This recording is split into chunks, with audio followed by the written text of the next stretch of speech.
Hello and welcome to our nightly live stream, Mississippi Family Homestead. I'm Scott. And I'm Tina. And we have our daughter-in-law, Sarah, joining us for our campfire tonight. So we're talking about blessings on the homestead and, just things that we're grateful for on this Christmas, things on the homestead that we're just feel like is a blessing to us. So I don't know about you, but I feel like just the whole concept of us moving here and from day one, is just a blessing. We have our family close. We all live here together.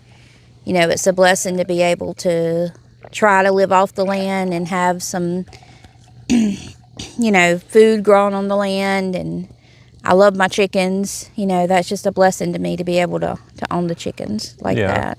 So, and also Merry Christmas if you're watching it live. I'm not sure if I had the headphones on.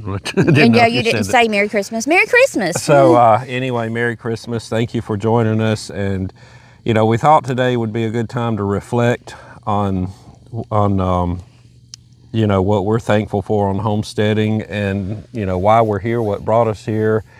And hopefully to encourage you if you're looking at starting a homestead, looking at moving out to the country.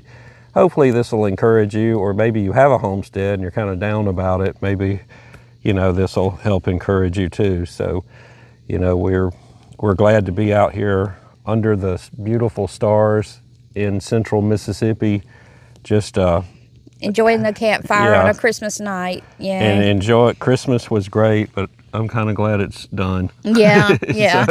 so I'm ready for the new year, really. Yeah. To get ready to set some goals and go after them. Yeah. So, but yeah, you want to tell some more about what you're thankful? Well, I guess I'm thankful, first of all, that we're blessed that we had the land to be able to move out here and, start like a small homestead. And, most people don't have that. That's one big blessing that we actually had land, that we could do that. We didn't have to buy land.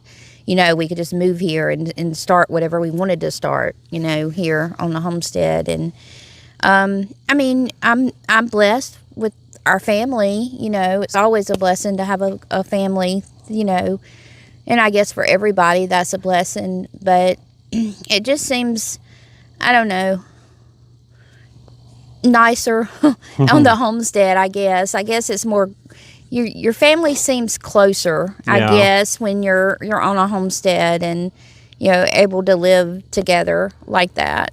So it's what, and we were able to put up the pretty Christmas decorations and stuff over there, and the other house. It seems like what little we have here is so much more meaningful. That's right. Right. It's just so much enjoyable. We're blessed to be near our family right now, and it's.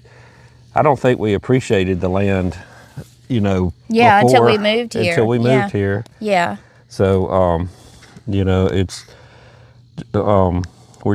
We are glad to be here, glad to be able to learn and gardening, and it's a learning experience. Yeah, we learn every year. We have not, we have a big garden, but that doesn't mean we've learned as much as we could without, about it. But it's, that's what the homesteading or gardening, maybe you're just wanting to do a garden, but it's a learning process. I know people that are 80 years old that are still learning on gardening. Yeah.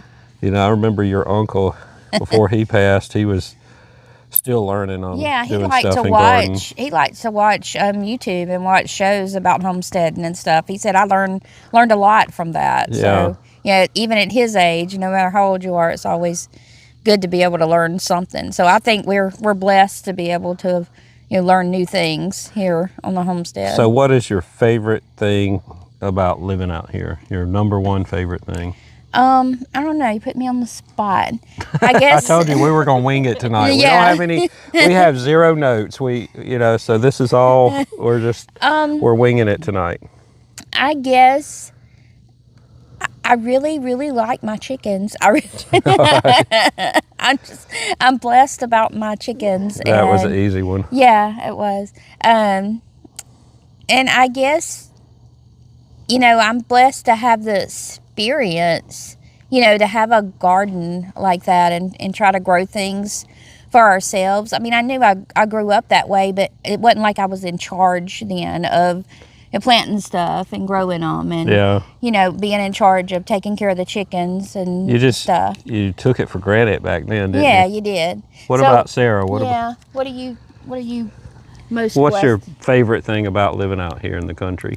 I think my favorite thing is kind of like what Tina said earlier, having your family close. Like if you need a cup of sugar, you can just walk on over. Yeah. Or it's kind of like the old days, Yeah. It is. Yeah. Stick of butter or whatever. Just say, hey, can I borrow it? Yeah. Instead of just going to town to get one little thing. Mm-hmm. And also having the different resources that we have, like the chickens, having the good farm eggs and, just the animals we have around here to provide us meat, and like we have the fish in the pond. Yeah. Right. Yeah. And it's nice to have those resources and fresh vegetables and, fruit maybe from an apple tree in the garden, the peas, just having those different resources. I think that's my most favorite. Yeah. Yeah.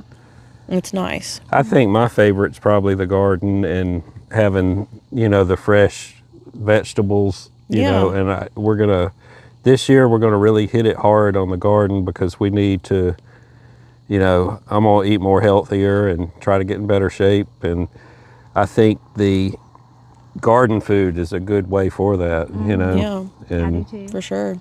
having that fresh food, and also, having freedom out here, I think is, you're pretty free to do just about anything you want to do. And it's peaceful. It's very peaceful. You go to town to go to work, and you're in the city with all the loud cars and people, and then at the end of the day you get to come home and it's peaceful and it's quiet. Right. You hear this, when you're in the city, you hear the sirens and all that stuff and the traffic. Now we're I'm sorry. Let me so y'all can hear me. We're by a road and we do hear traffic, but it just seems like, we don't hear all those just traffic, like car after car going by. It's, usually quiet around here. Definitely not a busy road. No, it's not a busy road. And we do hear cars, but it's not nearly as busy as it would be if we're in town and hearing sirens or whatever. If we hear an ambulance around here, we're looking out the door wondering what's wrong with the neighbors. We're wondering if the neighbor is in it's trouble okay. or something. So, or somebody may have had a wreck on one of the highways up the road. Yeah, we it's just unusual to have sirens and that kind of stuff, going off out here where we are.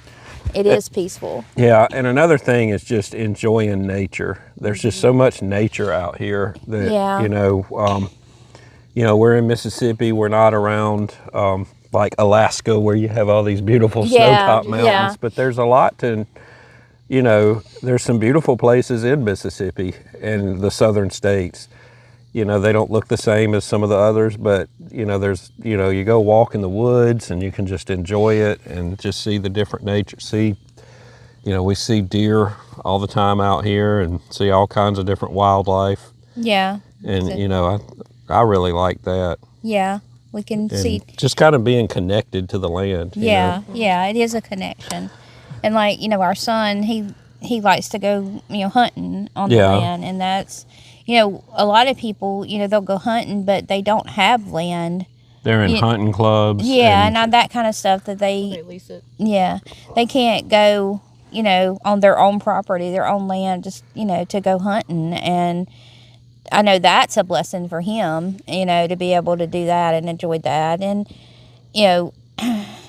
just to go walk on the land, right. That's a blessing for me. You can just walk, in the woods and see nature. And like, I guess in the summertime, we pick blackberries a lot of times out, in the woods. We just go pick blackberries. And so having those natural things to eat, and to make, a pie out of or make jelly out of with the blackberries or anything that we have here on the land and on the farm. Yeah. The muscadines, going out there and picking those in the fall time at the end of August and making, jelly out of those. That's that feels good to me to be able to do those things. And it kind of takes you back to the old days. Yeah, when, yeah, you it know, does. before our time, when, you know, our grandparents and great-grandparents, you know, they didn't have, we've said this several times, they didn't have the luxury of going to Walmart and getting everything. You know, they went down to the store and got flour, and that's about it, cornmeal. And the rest of it, they grew, and if they didn't grow it, they just didn't eat. That's right. So, you know, you kind of think about, it kind of puts you in touch with what they went through, you know, in a way. Now, we've got so many modern conveniences that it's really not the same. Right. You know, I wish, you know, sometimes we could just live, you know, like that. And, you know, that is our ultimate goal, one day to have a cabin. Yeah. So we can just go hide in the cabin and have nothing, you know, no modern conveniences, no TV, nothing like that. You know, that's our ultimate goal, to be able to do that. Yeah, and no cell phone. You know, Yeah. right now it's not possible for me because of being on call, but yeah. that, you know, that's a dream of mine to be able to not have a cell phone. Now, yeah, it is Christmas, but you see us wearing these short sleeve shirts. It's hot. It's been hot today. Yeah. And it's been, what did it get close to 80, like 70 something today? Upper 70s, I think, Yeah, wasn't it? yeah. So we are enjoying the campfire. It's a little cool outside tonight, but you know, it's been warm in Mississippi, and that's one thing about Mississippi. You never know what kind of weather you're going to get. You can wear shorts just about all the time. Actually, I had shorts on. Yeah. And my legs looked so bad on the camera, I went and put pants on. But to look better. All right, so what is your biggest goal for the upcoming year on the homestead? Our biggest goal, well, I would really want to finish out the chicken pen for you. I mean, I know you got to help me, but because you know, you build everything. That's a goal for you to make me do. Yeah, that's right. What's a goal you're going to do? Well, I don't know. No, that's fine. Yeah, I mean, that I really want to get the chicken pen fixed with the fence on the outside, so they can kind of have more room to run around outside in the, you know, in a fenced area. That's one goal I have, and I'd really, you know, like to help you fix the raised garden beds. You know, that's a goal, so we can be able to, you know, grow some good vegetables in the raised garden bed. I think that's a great goal. All right, Sarah, do you have any goals for the homestead, the living out here part? I do have one goal. But me and my husband and I think Tina and Scott, we're going to move my little small chicken pen to our backyard. Yeah. And kind of clean up the old chicken pen and get that cleaned up. Clean up that area and move the chickens back there, and maybe the ducks if they follow. The ducks think they're part of the chicken family. Yeah. But that's one goal that we have, and you know, maybe helping in the garden if we can, growing our own stuff. Yeah. And so, because we would love to have good fresh vegetables. Yes, Kyle loves watermelons. Yeah. Hopefully, we can grow a watermelon this year. And if any of you have any tips on how we can grow, we're going to try growing watermelons. That's we're gonna a goal. Yeah, and I want somebody out there, I want y'all to help us grow the watermelons. We get them till they're about this big, and then something always happens. Yeah, we don't know what. I have yet to have a watermelon we can eat. I think Kyle grew one time he could eat. We got one. So we're going to, the raised beds, I think we're going to try them there. We're going to put them in the back here, but I guess my goal is to have a garden and be really focused on it and get it going. So I would like for us to have at least a year's supply of food. Yeah, in the freezer or in the freezer. Canned. Now, you know, doesn't count meats for us, but we could stock up on meats, but a year's supply of vegetables in the freezer for us to get through the whole year. Because I would like us to cut down on buying stuff from the store, this process. Yeah, I would too. So it just tastes better. Yeah, it tastes better. And if you're trying to start a homestead, or start a garden, and you could be in an apartment building. You could still start one if you've got a balcony or somewhere to put some buckets. We did a video on that. You could just get some buckets, drill some holes in them, and, grow some stuff there. So, would you have any tips for growing a watermelon? No. What about some tips for somebody starting a homestead? Yeah, so I think if they're thinking of starting one, what would you say to encourage them? To just get a bucket and just grow something, in a bucket. Make a goal to grow one thing, one vegetable that you really like, a tomato or something like that. Just try it one time. Or, if you have a little bit of land or somewhere, get you a few chickens, start there, especially, we like eggs, to eat eggs, and they just taste better when you're growing, when you feed your own chickens and you get those eggs. It's great to do that. Although mine are not laying eggs right now. They have issues. Yeah. So, anyway, that would be one thing I would say. Yeah, I mean, we do have to figure out the problem with the eggs, because we're not going to keep 30 chickens without, we're going to start eating the chickens. Yeah. Because it's not feasible to keep 30 chickens when they're not laying eggs. Why are they not laying eggs? I don't know. I've tried feeding them stuff. I guess I need to research it some more. I need to get busy with that. Maybe that can be my goal also, to figure out what the problem is. Miss with Carolyn the said, your mom said, Merry Christmas. Merry Christmas, Mom. But yeah, that's, I think that's one big goal, is to figure out why the chickens are not laying. Right. There's way too many to, but, so this upcoming year, do you think we're going to bring any new animals? I don't know. Can we get some goats? The goat? I want some goats. Maybe a milk goat. Yeah, I thought about a milk goat. Yeah. We just have to have a fenced area for the milk goat. Is goat milk good for you? Can you drink goat milk, or is it like cow milk? Is it good for you? You can drink goat milk. I guess. I mean, I don't know. They say it tastes a little different. Really? And I've never drank goat milk. But there are people that drink it instead of regular cow milk. Yeah, they do. So I would like to try that too. Or maybe just a different bird, like a turkey, maybe. Something. But for what purpose? I don't know. Yeah, I mean, it's to eat. So let me ask you this: would you really eat it? I don't know. I don't know if I could kill it. If I raised it. And see, we have a hard time with that, like eating. It's almost like we need a vegetarian homestead. Maybe we do. Maybe we just need to grow vegetables and not eat meat. I don't know. I don't know if next year's the year, but I definitely think we're getting close to when we need to raise meat chickens. Mm-hmm. Yeah, I think so too. Yeah. I think I don't know I know the first part of next year wouldn't be good, but maybe towards the end of next year. Maybe so. When's the best time to do those? Well, you're supposed to harvest them when it's cooler, so if you got them late summer, by, early the next year, they would be ready. So that may be something to look at for next year. Maybe so. Because, you could, I don't know if you can do a year. Can you do a year? How much would a year's worth? How many chickens would you need? I don't know. We'd have to look into that to see how many we would need.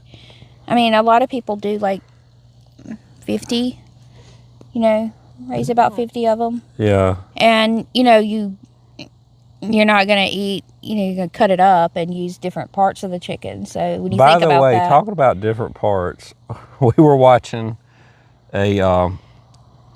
another YouTube channel, this girl that travels a lot. She was traveling in Japan. She went to KFC.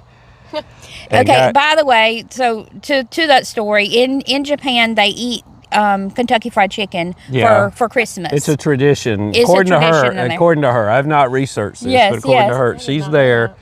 She got this big Christmas bucket, and it may just be a tradition in that neighborhood. I don't know, but it's this bucket of chicken. She got like a 3-piece, I think, didn't she? Or I don't know. It's 4 pieces of chicken. But all different stuff. But they they have different parts of the chicken than we have. They And actually have the neck and the head. Yeah, they fried the neck and the head. And she's from America, so I think she actually is from Mississippi. Yeah, maybe. She was born in Mississippi and moved off, but she travels by herself. But So she couldn't eat the head. The head. And I've never heard of that. Like, has anybody else ever heard of that, of like frying the whole, neck part and the head of the chicken? I'd be scared to eat that too. Yeah, yeah. Miss Carolyn said we need to get a donkey. Yeah, a donkey. My grandmother had donkeys. Yes, Jack yeah. and Jill. She really did. She had donkeys, and I don't remember.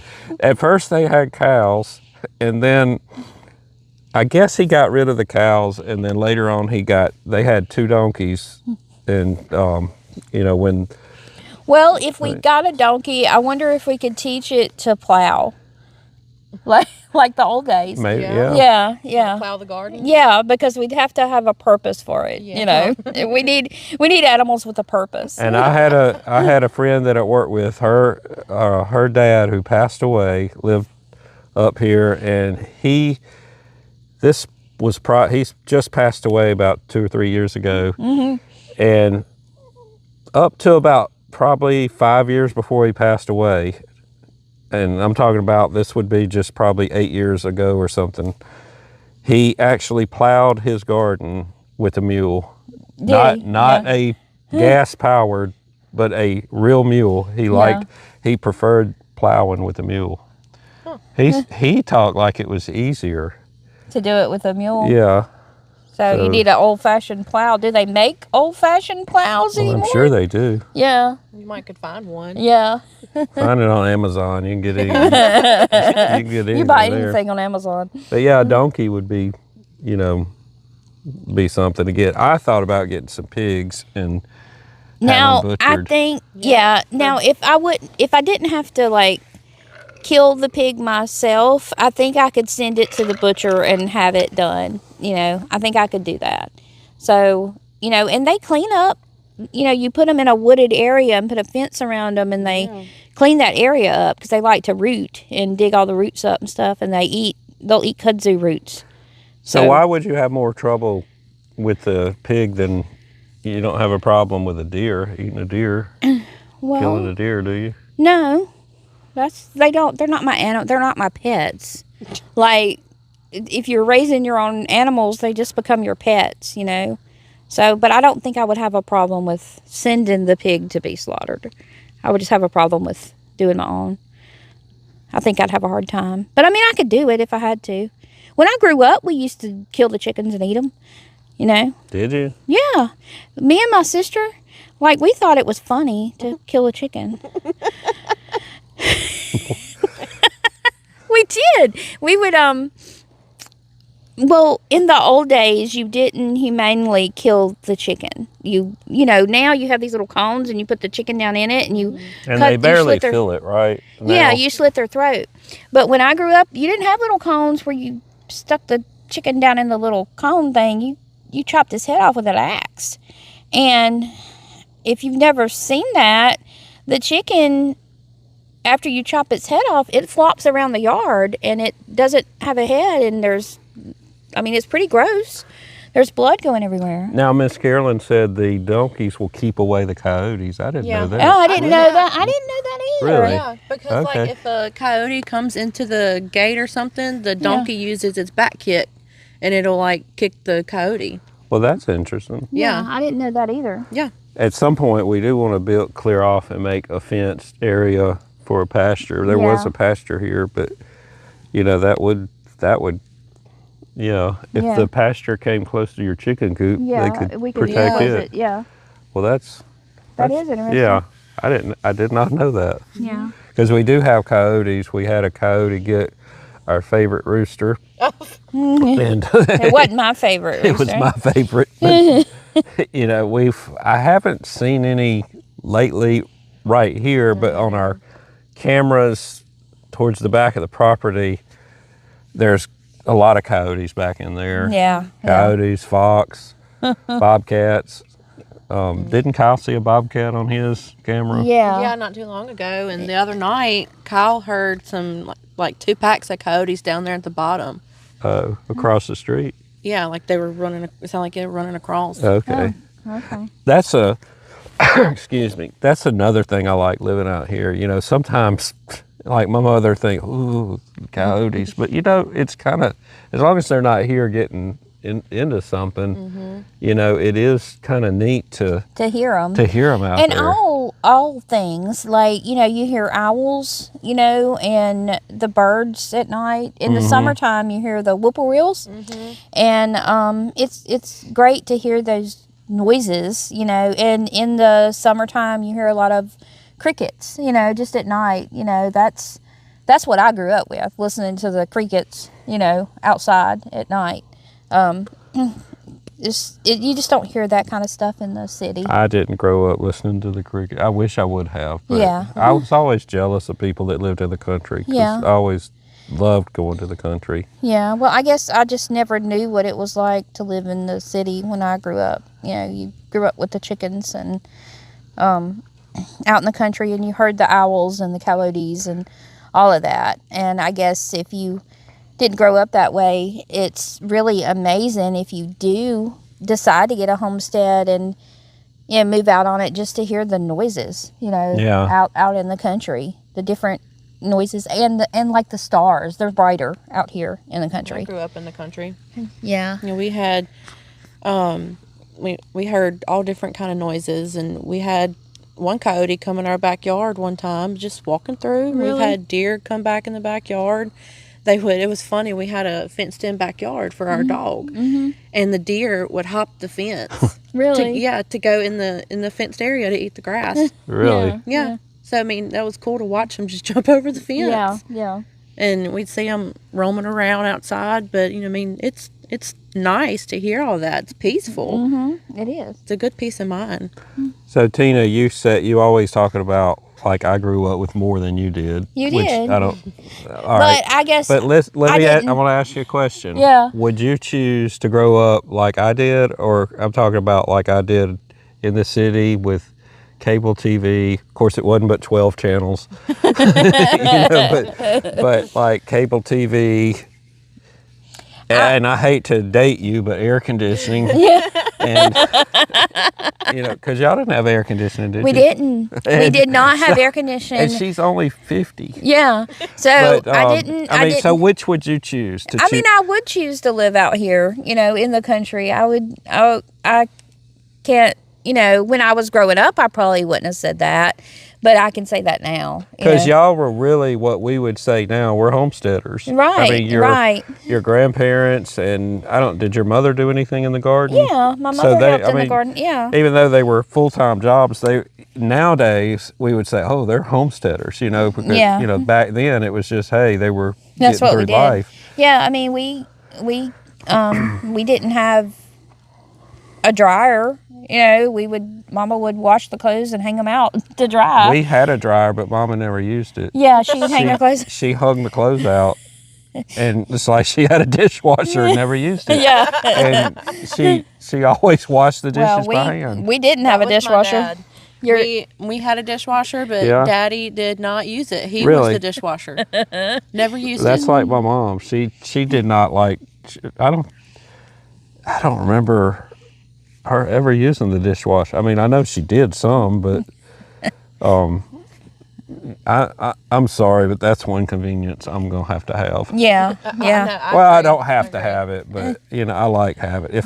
If I've got it you know, we build the cabin, we won't have a dishwasher. Right. But right now we do have one, and Actually, that was my Christmas present. I did have to get a new dishwasher, and I'm very happy with my dishwasher. I felt sorry for you washing all the dishes for Christmas by hand. Yeah. The old one did go out, so that's the only reason I got one. It's easier for me to put the dishwasher in than wash all the dishes. That's right. But you know, and I thought about something else. I thought, you know, 150 years ago, think about all the problems the people that lived up here did not have. Right. Their dishwasher never went out. And they didn't have one. Their washer and dryer never went out. No, they didn't have one. They had You know, washboards. yeah, Yeah. their power never went out Yeah. because they didn't have any power. Their TV, you know, they didn't have to pay a monthly subscription to Netflix. Right. I mean, Or order Amazon boxes every time you but turn wouldn't around. you love to go back to that time? I know, right? You would. You know, but they didn't have, you know, and then like you didn't have, I guess the biggest problem would be on a wagon if your wheel didn't work right. Yeah. I mean, but like think of all the problems we have now because of all these conveniences. And I think I would like a more primitive life. Yeah. You know, Well, they just didn't know any. I mean, there wasn't a difference then that you just lived that way, you know? and They I didn't think, know what a modern convenience was. But they focus more on family too, you know, because Yeah. didn't your grandparents wash their clothes in the creek or, When they were little, they did, yeah. you know, so, Yep. I mean, it was, and your grandmother probably didn't have a washer and dryer till later in life, did My they? grandmother did not get a washing machine till way later in life. I think I remember her getting the washing machine when I was little. She washed them by hand. So, And I remember talking to her about the old black potbelly stove. yeah, over the fire. She told me she didn't want to ever see one of those again. Yeah. Yeah, you had to put wood in it. Yeah. It was easy for me to say because I had never cooked on one, you know, although we did have a wood heater, but, you know, but it's just, I think we've gotten so complicated in today's world. But Yeah. so have you got anything to add? I guess not. Do you want to add anything? No, I think I'm good. Yeah. So, you know, hopefully if you're thinking about starting a homestead or just interested in it, hopefully we can encourage you. And, you know, no better time than this Christmas Day as we kind of we're wrapping up the holiday season almost. Of course, New Year's is next New week. Year's is next week. So, I can't believe it's a new year, you know. yeah, I'm ready to get this year behind us. Yeah, We're going to yeah. start a new year. It's going to be good. We're going to get, things are already looking better Yeah. for it. So, you know, we're going to hope for a new year. Tomorrow night, we're going to be here. We're going to be by the campfire again. And we're going to talk to people that's really we're going to talk about maybe starting a homestead. So Yeah. if you're thinking of, like, before you buy that land, you know, what to do before you get the homestead, what to do. Yeah. So hopefully this has been helpful to you and hopefully you enjoyed it. I know we have. So hope to see you tomorrow night. Want to thank everybody for joining us. Sarah, thank you for coming back here. That's Of course. Thank the you for only inviting one, me. That's the only one of our kids that would come back here. Yeah. The rest of them just ignored us and took off. Yeah. So we'll see you tomorrow night. Thanks for joining us.